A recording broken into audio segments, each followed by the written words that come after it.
How's everybody? Doing well? Thank you so much for joining us today. My name is Josh Kuhn. I'm a professor here in the Annenberg School, and I direct the Popular Music Project at the Normal Career Center. And this is, I guess, an official co-presentation with the Annenberg Research Seminar Series.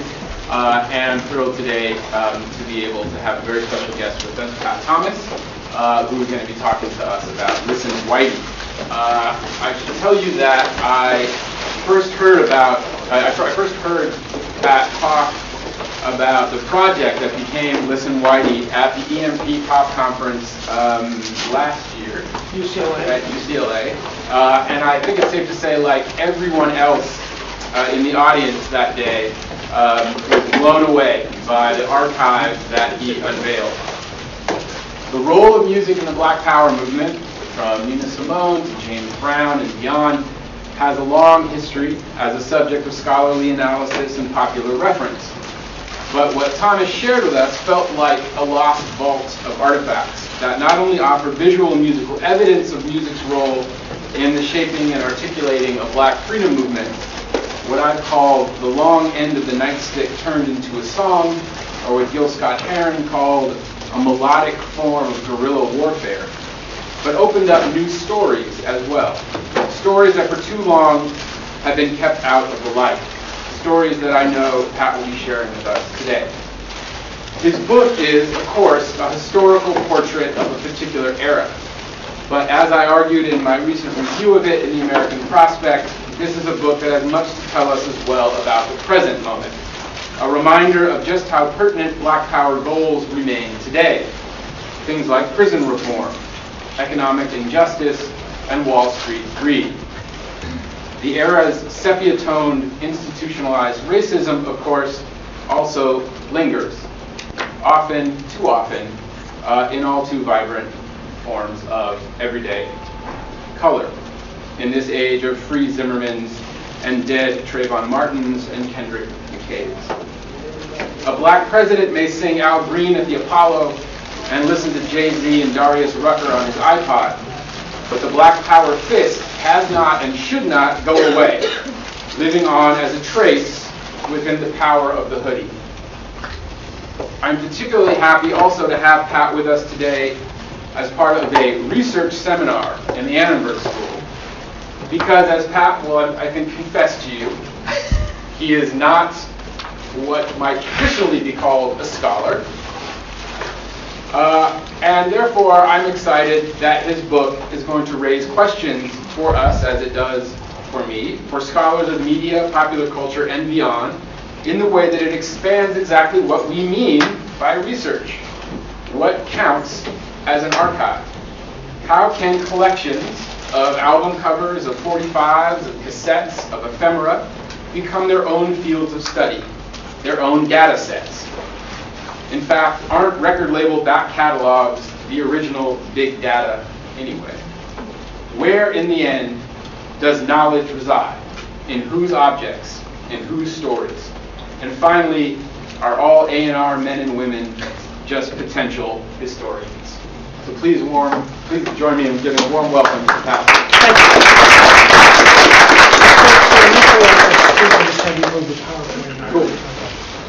So a little quick background. I've been in the music business for about 20 years and specifically specialized in digging through the vaults of major labels like Warner Brothers, Atlantic, Elektra, all the big labels that are now based here in LA. And so I approached this project, as he said, sort of as an A&R man, which basically means, research and development of vintage material. So I had been digging through the vaults and listening to old Aretha Franklin albums and Dusty Springfield, even more contemporary stuff like Public Image Limited, Johnny Lydon and the Sex Pistols. And then I moved to Oakland about around the year 2000. And I started sort of meeting some of the key members of Black Panther Party. And one of the things to remember, or one of the things I want to tell you, was I never formally stuck a microphone in anybody's face. The minute you turn on that microphone, you do not get the interview or what you would get if you don't do that. And so I know, because I've taken, I just finished up a BA at Evergreen, that professors will tell you, got to tape everything.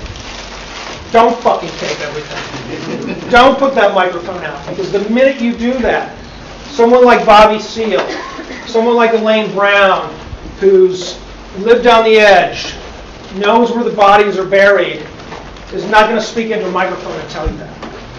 And so my process was more organic, and it took a hell of a long time.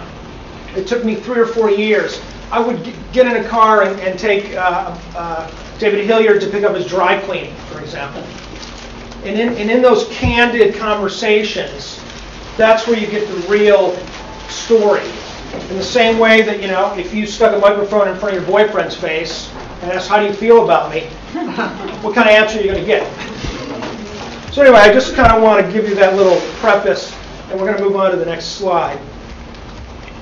For me, obviously this is MLK, and that's the civil rights era. And Stokely Carmichael here on your right was a member of something called SNCC, which I assume most of the people in the room are familiar with. And SNCC sort of grew out of MLK's nonviolent ideology, Student Nonviolent Coordinating Committee. And, you know, the famous story of the lunch counter in Greensboro, North Carolina. But Stokely, being much younger than Martin, knew that he needed to raise the bar. And so, although Stokely didn't invent the word black power, it was in Mississippi in 1966 that the media happened to be there, and he knew it was time to use that phrase. And he kept repeating it over and over in his speech that MLK was at, and MLK later went up to him and said, hey man, can you knock it off? And Stokely's like, no, I'm not going to knock it off. And so Stokely, along with Malcolm X, were really the inspiration for the Black Panther Party. And this gentleman, Huey Newton and Bobby Seale co-founded the party. And the thing that you got to remember, this guy is 22 years old. He's got a couple of years of community college education at the most. And he has spent hundreds of hours reading. And he's reading the California Penal Code. So that when a cop stops him on the street, Huey can cite chapter and verse of why at that point it's legal to carry a gun on the streets of California. The other thing to remember, I haven't met any 22-year-olds who could start an organization like this, pre-internet, pre-email, and within 2 years it's a worldwide organization. By 1971, he's flying to China to meet with the Chinese premier a year before Richard Nixon does.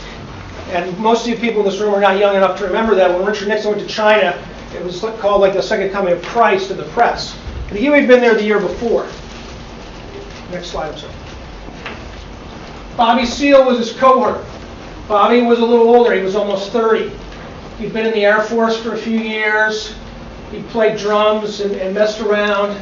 And him and Huey sort of came together in October of 1966. They wrote a 10-point platform. It was, in my mind, sort of like the Declaration of Independence for the urban black community. And all they really wanted was the same things that all people of color, including whites, want, which is freedom and independence. And they met up with a gentleman, I'm sorry, next slide. Met up with Eldridge Cleaver. Now, Eldridge was a badass and sort of he had what Huey didn't have. Huey was very understated, was not a real strong, dynamic public speaker. Eldridge had been in prison. He had written a book called Soul on Ice. And Soul on Ice had inspired people like Norman Mailer and some other heavyweights to get him out of prison. And so Eldridge became Minister of Information for the Panthers. At this point, Ronald Reagan is governor of California. And Eldridge is taunting him in the press. And it just showed you that outspokenness is what makes the front cover of the paper. So when the Panthers carried guns and wore berets, that was on the front page of the New York Times. That was on the cover of Time magazine.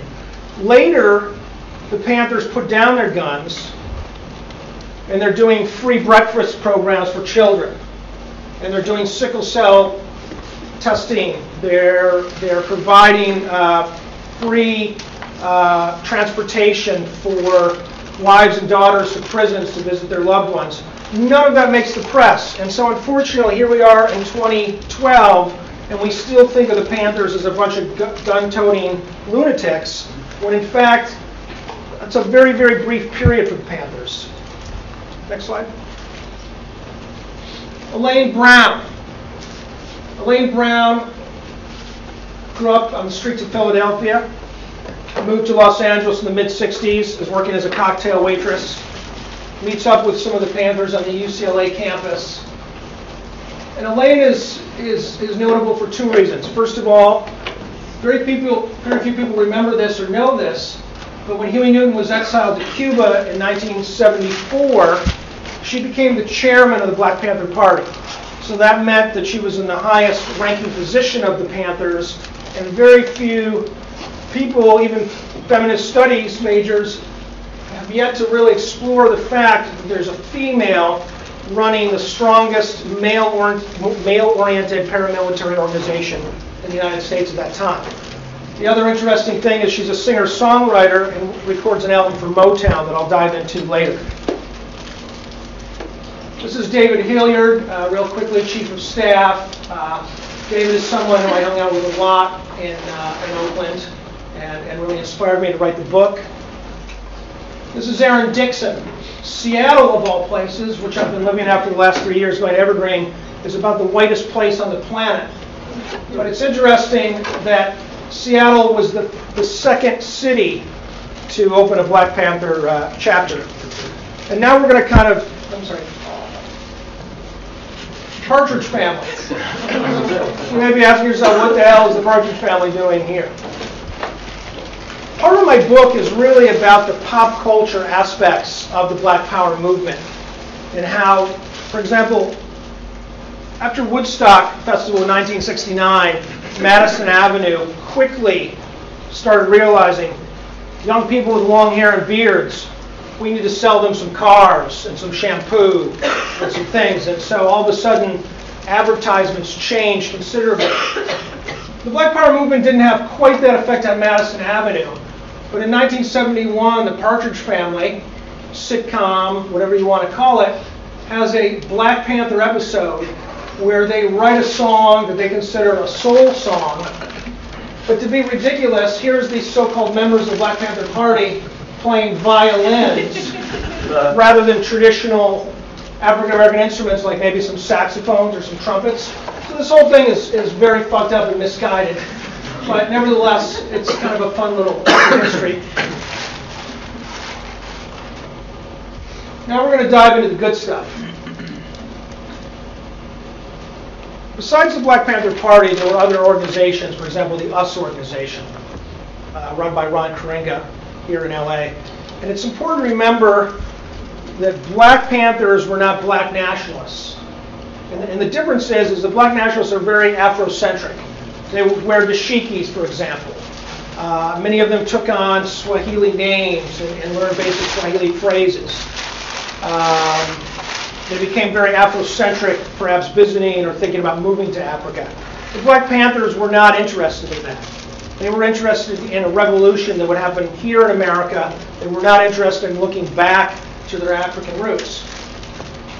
In Kansas City, of all places, around 1970, a group of guys come together called the Shaheed Quintet, and they were black nationalists, and they put out this little 7-inch single, kind of a jazzy little thing with some very interesting lyrics, and I wanted to play you a little bit of this. This thing was probably pressed for maybe 500 copies, sold regionally.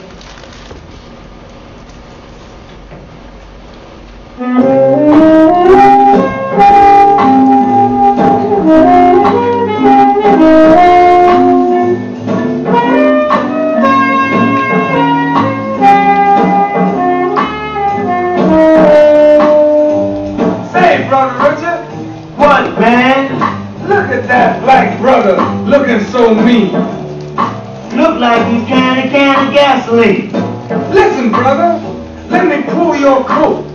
That's no way to have a black revolt. brother across the street selling those Muhammad speaks. Go talk to him. Let him run it down. Don't try to burn up half the town. Here comes the man, and you standing here with that can in your hand. Drop it, brother, like I asked you to, and let the brother run it down to you. Sticks and stones and kerosene, coke bottles filled with gasoline, bricks and bats and bicycle chains. With tools like these, what could you possibly hope to gain? Burning and looting and cries of black power, all types of war cries, soul brother was hollering.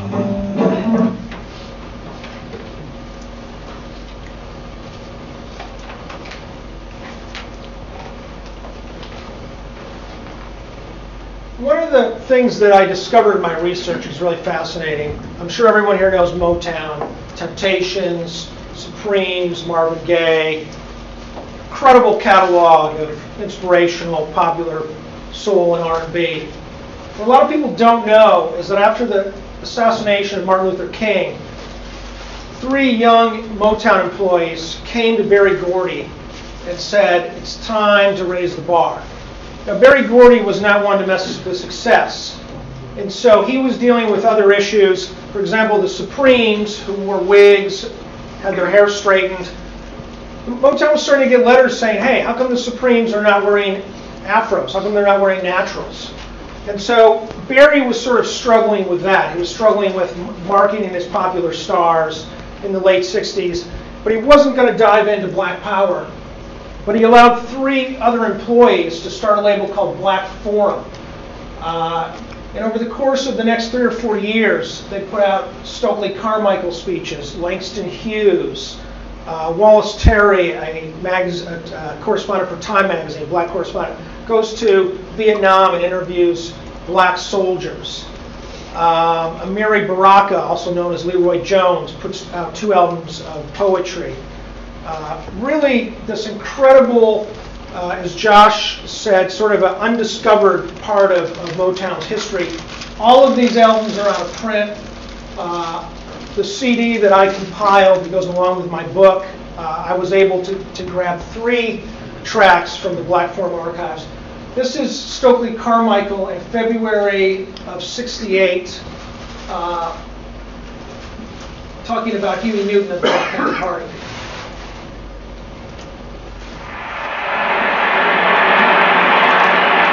We're here to celebrate Brother Huey P. Newton's birthday. We're not here to celebrate it as Huey Newton the individual, but as Huey Newton, part and parcel of black people wherever we are on the world today.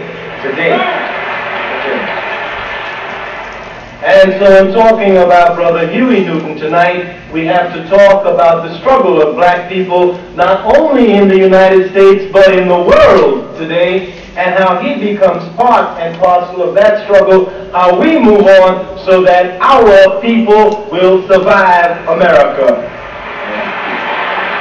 Now, why is it necessary for us to talk about the survival of our people? Many of us feel, many of our generation feel, that they're getting ready to commit genocide against us. Now, many people say that's a horrible thing to say about anybody. But if it is a horrible thing to say, then we should do as Brother Malcolm said, we should examine history. The birth of this nation was conceived in the genocide of the red man. Genocide of the red man. Of the red man. In order for this country to come about, the hunky had to completely exterminate the red man, and he did it. And he did it. He did it. And he did it where he does not even feel sorry, but he romanticizes it by putting it on television with cowboy and Indians. Cowboy and Indians. If you do not think he's capable of committing genocide against us, check out what he's doing to our brothers in Vietnam. Check out what he's doing in Vietnam. We must develop an undying love as is personified in Brother brother Huey P. Newton. If we do not do that, we will be wiped out. Our slogan will become, first, our people, then, and only then, me and you as individuals. Our people first. Our people first. The concept of a black man is one who recognizes his cultural, his historical, and the roots of his great ancestors who were the greatest warriors on the face of this earth. Africans. Africans. Africans. Many of our people's minds have been whitewashed. If a Negro comes up to you and you turn your back on him, he's got to run to the honky. We're going to take time and patience with our people because they're ours. They're ours. All of the Uncle Toms, we're going to sit down and we're going to talk. And when they slap, we're going to bow. And when they slap, we're going to bow. And we're going to try to bring them home. And if they don't come home, we're going to force them. That's all. We have to recognize who our major enemy is. The major enemy is not your brother, flesh of your flesh, and blood of your blood. The major enemy is the honky and his institutions of racism. That's the major enemy. That is the major enemy. A lot of people in the bourgeoisie tell me they don't like Rap Brown when he says, I'm going to burn the country down. But every time Rap Brown says, I'm going to burn the country down, they get a poverty program. They get a poverty program. A lot of people say to me, we don't like the Black Panthers for self-defense, walking around with guns. I tell you now, if the hunkies in San Francisco take off the fighters who happen to represent the Black Panthers for self-defense, ain't nobody in this community prepared to fight right now. Everybody gets off. And that's what we have to understand today, so that everything goes out the window. We talk about survival. That's all. They can cut all that junk about poverty program, education, housing, welfare. We talking about survival, and brothers and sisters, we gonna survive America. We gonna survive America. We gonna survive America.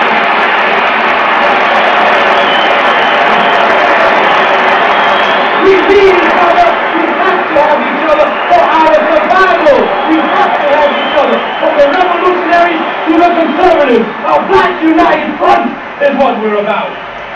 Our Black United Front is what we're about. Interesting when you think this album came out on Motown.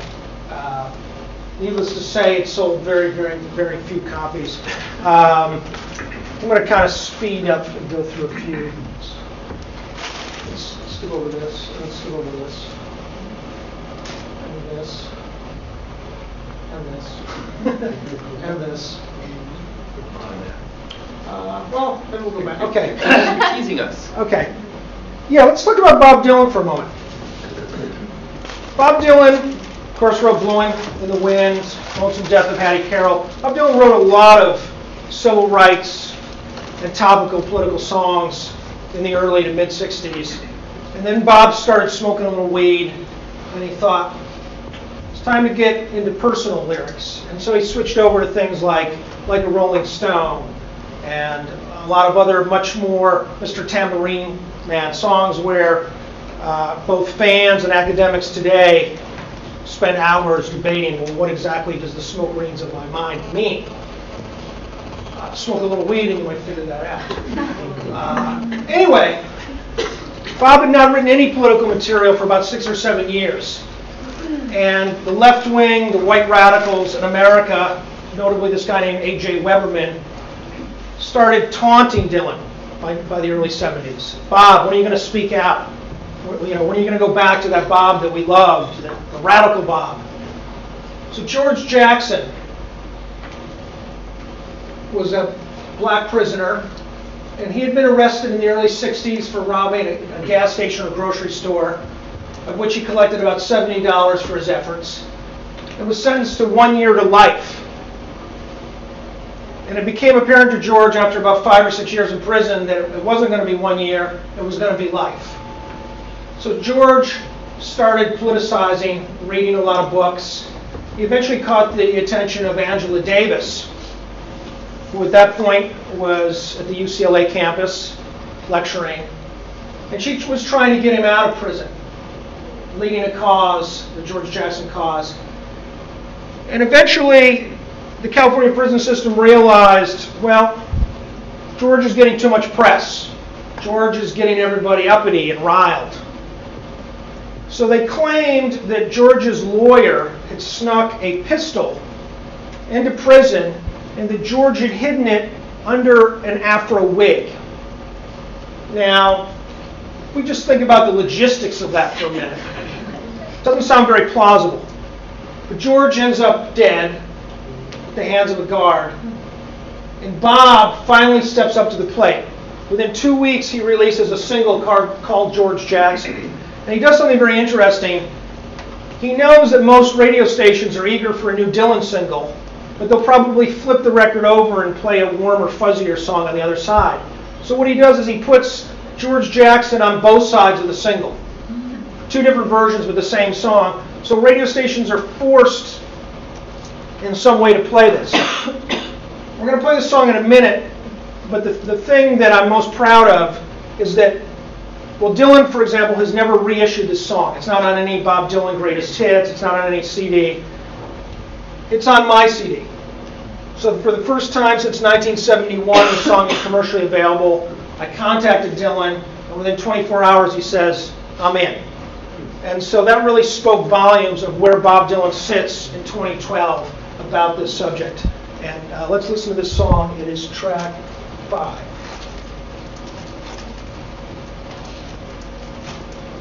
There you go.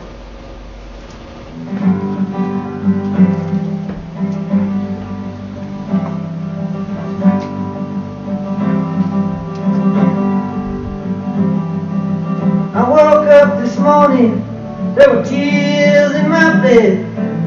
They killed a man I really loved, they shot him through the head. Lord, Lord, they cut George Jackson down. Lord, Lord, they laid him in the ground.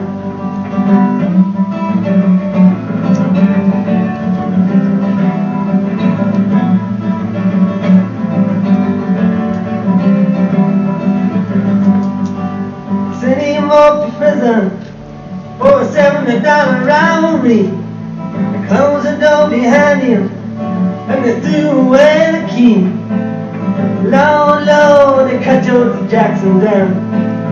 Lord, Lord, they laid him in the ground.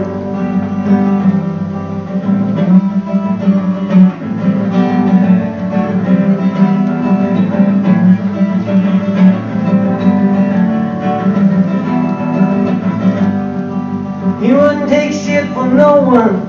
He wouldn't bow down on him. The authorities, they hated him because it was just in real. Lord, Lord, they cut George Jackson down. Lord, Lord, they laid him in the ground.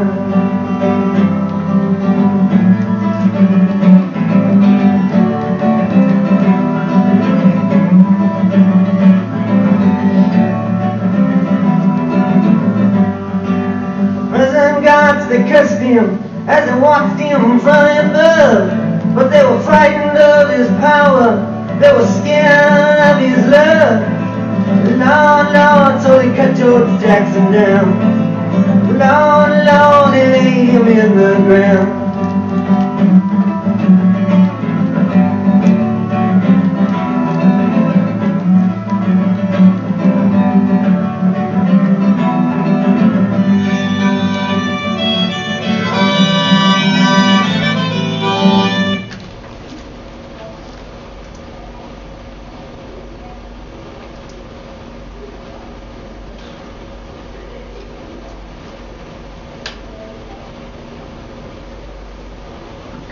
'65, the Watts riots here in LA.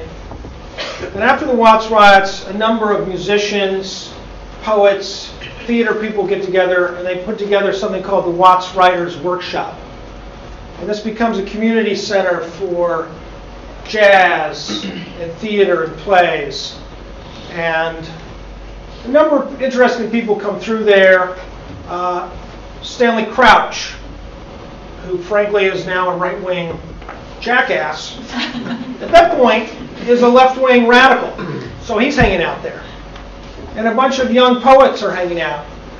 And three of them come together and dub themselves the Watts Prophets. Now, for any rap or hip-hop fans in the audience, and if you've studied it, usually the last poets from New York City in 1970 are sort of looked upon as the godfathers of rap. And yet, here on the West Coast, 2 years earlier, are the Watts Prophets. And they've sort of been written out in history books because unlike the last poets, they were on a very, very small label. And you're going to hear this song, and you're going to say to yourself, damn, this thing could have been recorded like 2 years ago.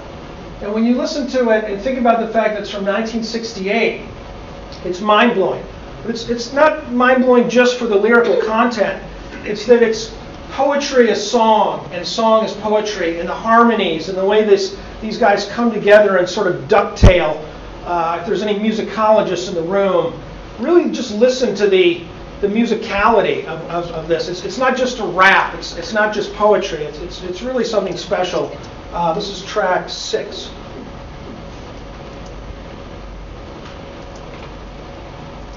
Look at them flames lighting up the sky. Ain't never seen fire shooting up so high.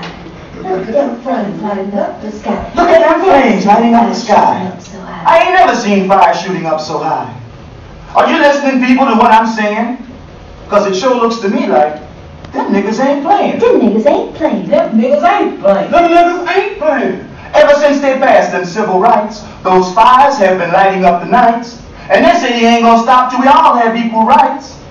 Looks to me like them niggas ain't playing. Them niggas ain't playing. Them niggas ain't playing. Them niggas ain't playing. Looks like they developed a new black pride. It even showing the way they now stride. You better look around, y'all. Can't you see what I'm saying? Sure looks to me like them niggas ain't playing. Them niggas ain't playing. They sure ain't. They sure ain't playing. I think they're trying to get something started. Oh, yeah? I'm talking about Snick and us and the Black Panther Party. Yeah.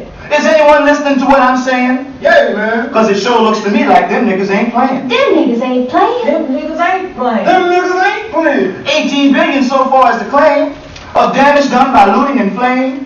Yet look around, there ain't nothing changed. Not a damn thing. I sure hope somebody is listening to what I'm saying. Because it sure looks to me like them niggas ain't playing. Them niggas ain't playing. Niggas ain't playing. Them niggas sure ain't playing. The bigots and the virtuous, they just can't see. This now black generation is gonna be free. Just you try and stop them and for sure you see what I'm saying.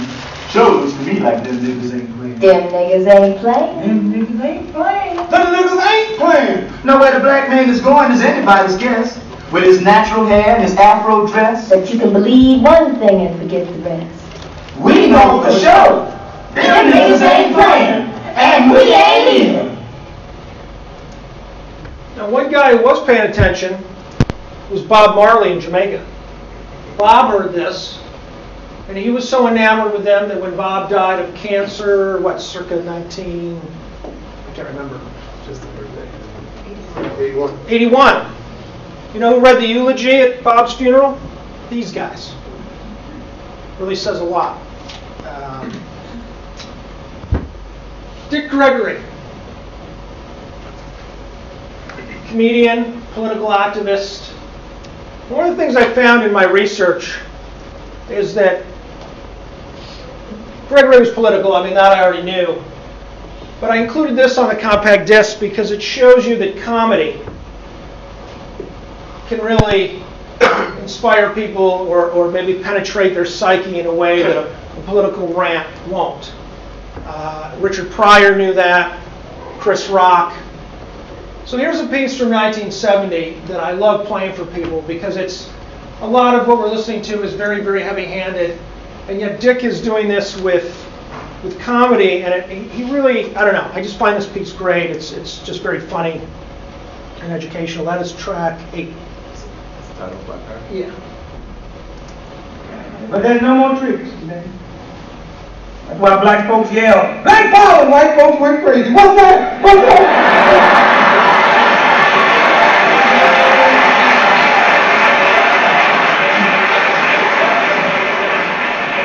You know damn good well what that is. You ever had a box of baking soda in your house?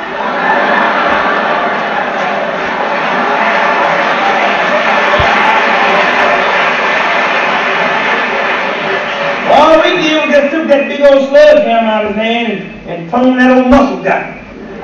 If that big white hand with the big sledgehammer didn't scare you, how can this little puny black one scare you? I tell you how, white folks in this country dirtied up the word black, not us. White folks in America corrupted power, not us. And one day we come through.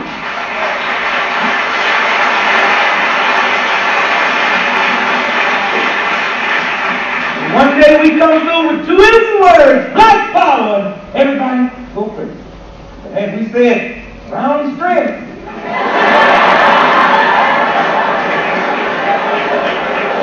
Oh, everybody would accept that. And we would maybe walk down the street without white folks greeting us, round strength, my brother, round strength.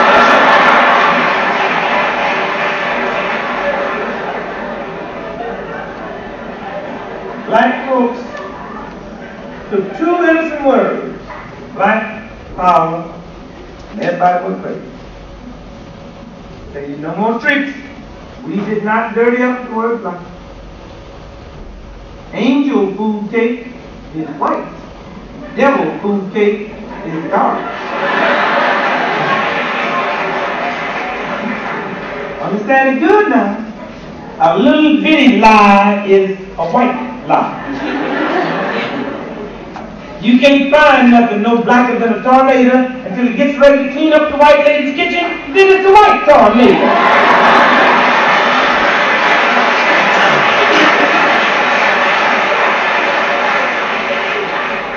Understand this thing good now. No more tricks. Nixon used the last trick this country had. That's how he got the White House on trick. You see, niggas in America are too evil today for white folks to be open bigots because it's so dangerous now. The white folks today in America is trying to hide bigotry under conservatism. That's how Nixon got it. Yeah, I love this because with humor, he really cuts through. He makes points that a 50-page academic paper wouldn't change your mind. You make a point, and in a minute and a half, he's locked you in.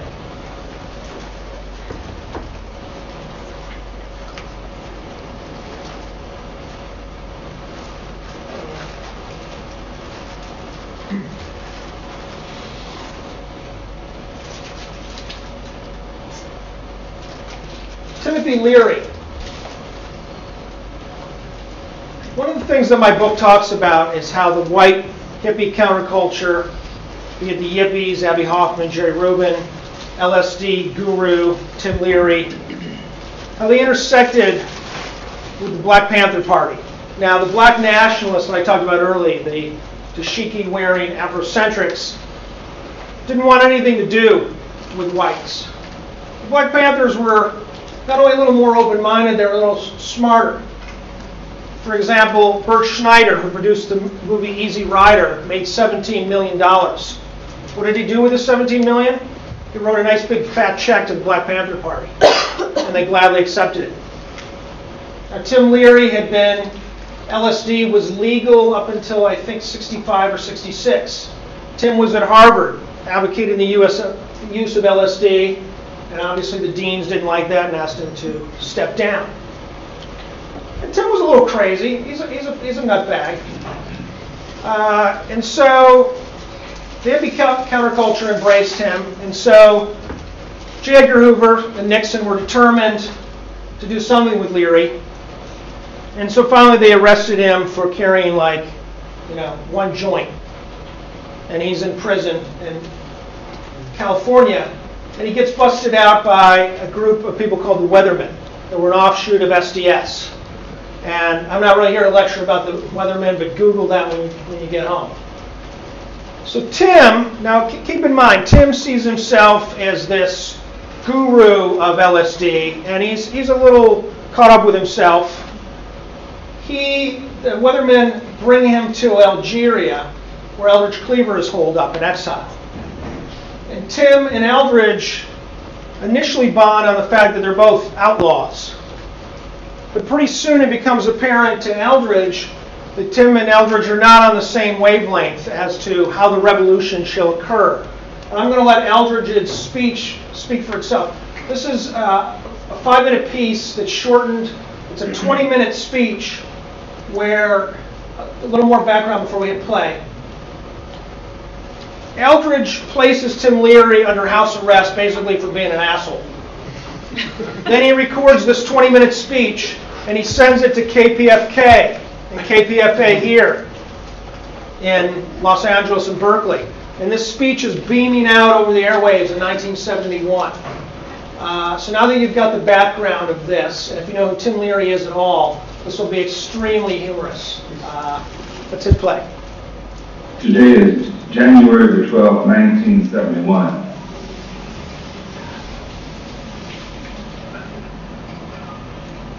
Since September of 1970, Dr. Timothy Leary and his wife, Rosemary, have been with us here in the intercommunal section of the Black Panther Party in Algeria.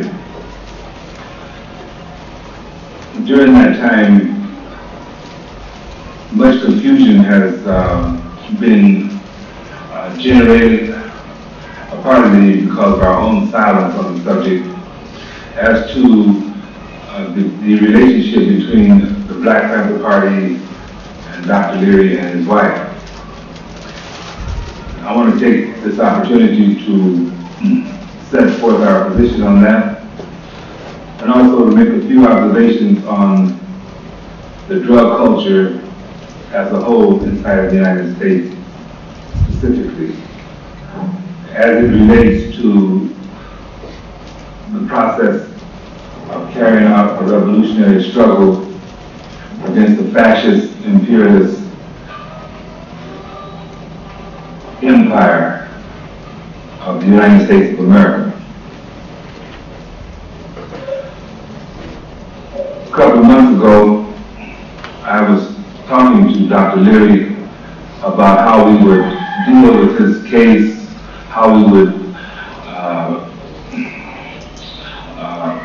integrate him into our operation here, what role he could play, and how he could function, and specifically how he should be projected to the press in terms of his public image. His suggestion was that because of the difference in the psychology of this part of the world, particularly he was referring to Europe, that we had to use terms, concepts, and images that they could relate to.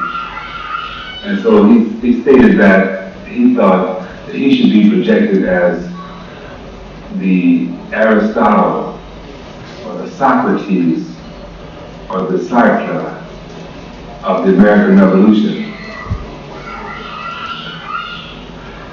And I think that kind of symbolizes or typifies how Dr. Leary has constantly tried to relate to us, that he seems to take himself seriously as the high priest of the revolution, and that he, in some sense, sees himself as sort of a secular God around which the universe is constructed, around which the revolutionary movement inside of the United States revolves. And also, after many discussions with him on the subject of drugs, the relevancy of the drugs, specifically LSD, acid, as a weapon in a revolutionary struggle, I've come to the conclusion that Dr. Leary is irrevocably wed to the idea of the beneficial aspects of LSD in the context of a revolutionary movement, that he is willing to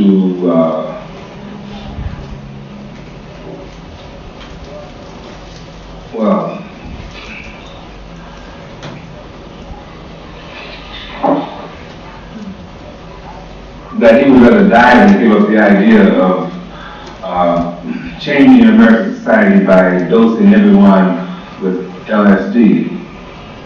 So this is not a principle or a suggestion that we in the Black Panther Party can in any way endorse, because we think it's absurd and unrealistic as an approach to carrying out our struggle. It literally seems content to continue advising people to turn on, tune in, and drop out. And that he really means it when he says that freedom means getting high. While this is in direct conflict with the needs of the American Revolution, we feel that we need people with clear heads, sober people who have their wits about them.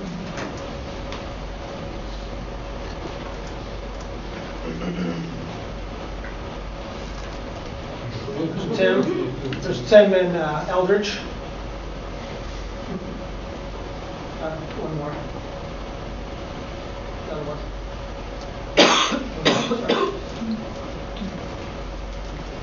So this is going to be my last track, as it were. And this album came out in 1973, another Black Forum Motown release.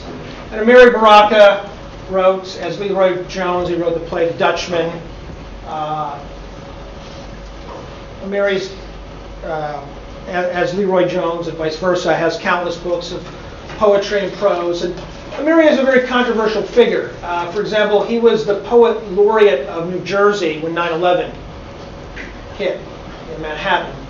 And he wrote a very controversial poem about a 9-minute epic piece where he blamed the Israelis for 9/11. And obviously, in Manhattan, that didn't make a lot of people happy.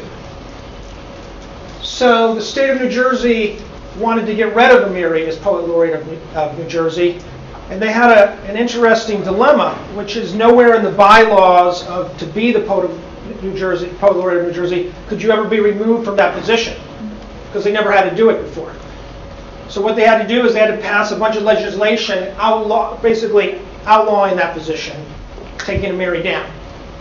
Now, Amiri's poem is controversial, and I'm not here to discuss that particular piece of poetry. What I am here is to play you this song. Much like the Watts Prophets song, it sounds incredibly fresh and modern. You're going to hear this song, and again, you're going to think it might have been recorded 2 or 3 years ago, and it's actually from 1973.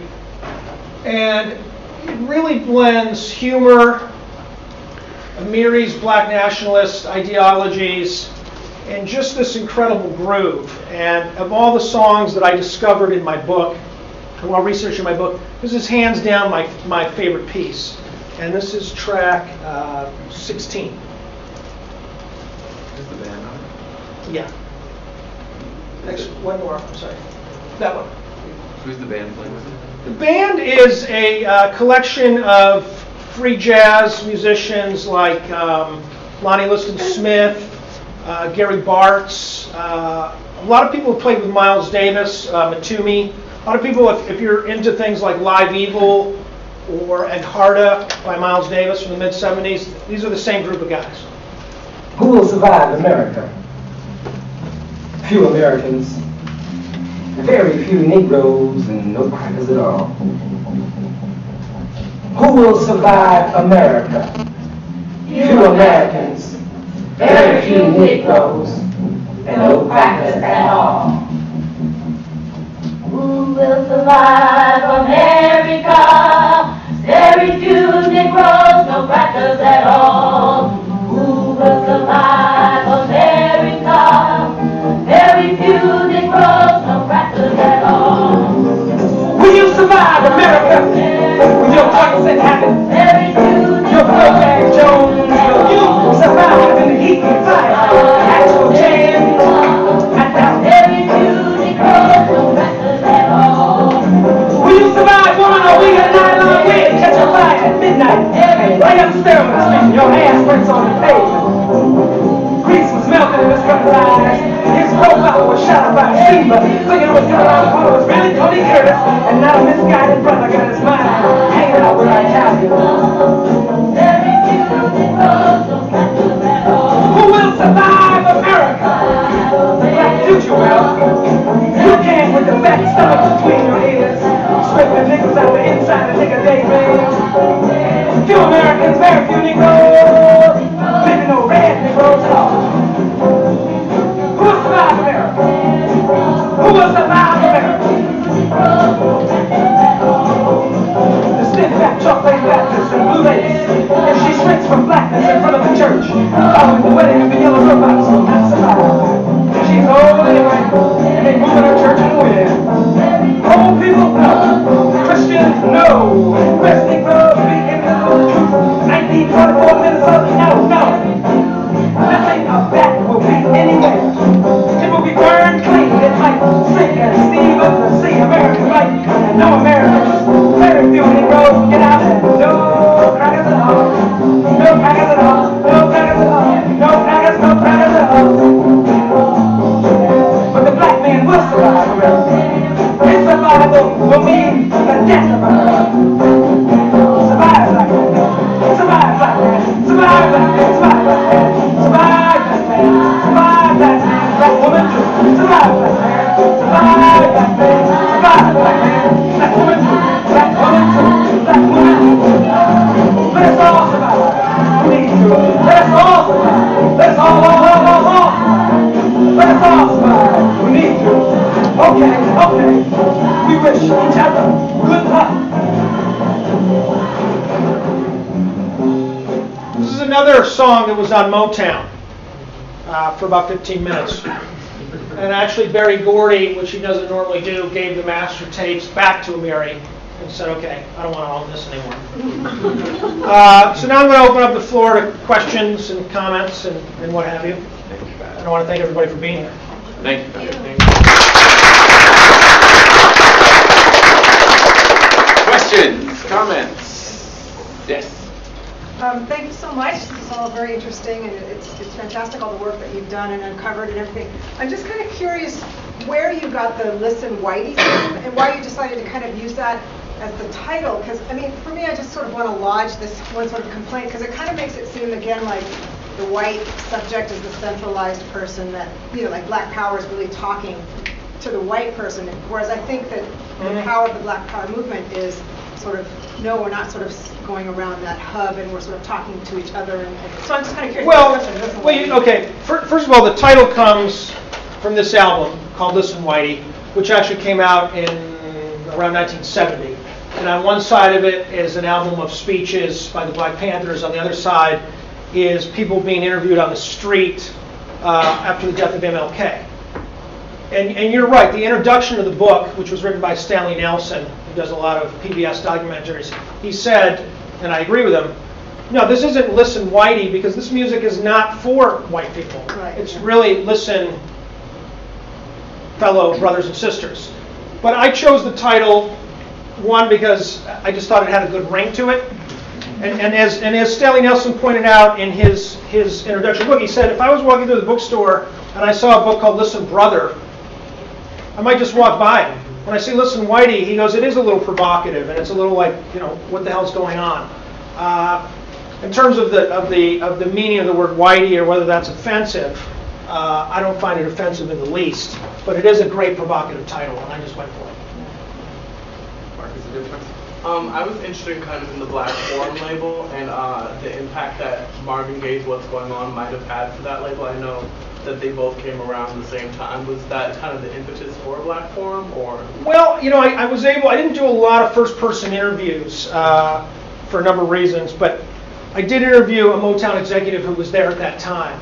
And I said to him, well, first of all, we kind of talked about, you know, the famous story, like why the hell couldn't Marvin Gaye release What's Going On? And basically, Berry Gordy didn't want to mess with his formula. He didn't see this as messing with the formula because he knew it would be a sub-label. Marvin wasn't going to be on this label. The Supremes weren't going to be on this label. But it probably, in a way, as you said, helped break the ice because the success of What's Going On. I'm not sure which thing predates the other, but it is pretty much within months of each other, for sure. referenced Stokely Carmichael as being some or part or a big part of the inspiration for the Black Panthers. Mm-hmm. I wonder if you could explore their relationship that's more deeply. The speech that you heard by Stokely. You know, the Panthers early on were this very small organization in Oakland only, of which maybe they had, you know, I'm going to say 50 to 100 members. SNCC, meanwhile, had thousands of members spread across the country. And like I said, they had sort of shifted from nonviolence to a little more of a militant stance. And so the Panthers actually approached SNCC, specifically Stokely and H. Rap Brown. And in this event, February 68 in Oakland, they actually announced that there's a coalition. And they make Stokely, I don't know, they call him Prime Minister or something, and H. Rap Brown gets a title. But then, unfortunately, there's a falling out within a few months.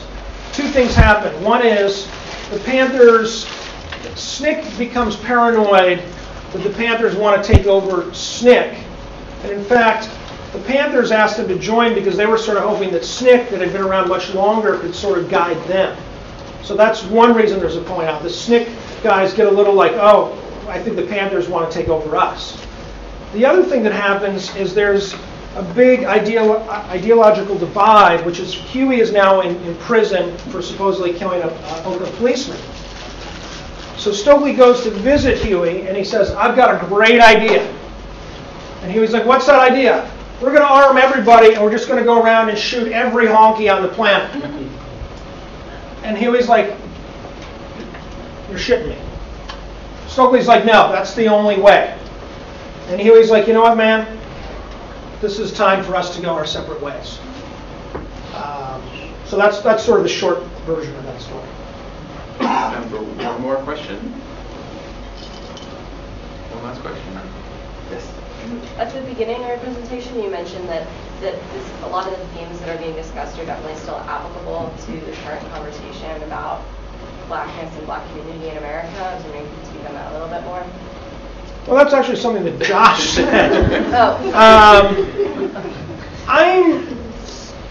I've gotten this question asked before. I'm not comfortable standing here and saying, well, first of all, I'm not comfortable defining what it means to be black in 2012 because obviously I'm not black. What I have found is that people from the Occupy movement have come up to me and told me that they listen to speeches like Stokely as inspiration. And I haven't really dove into the Occupy movement myself that much to sit here and elaborate and answer that question in detail.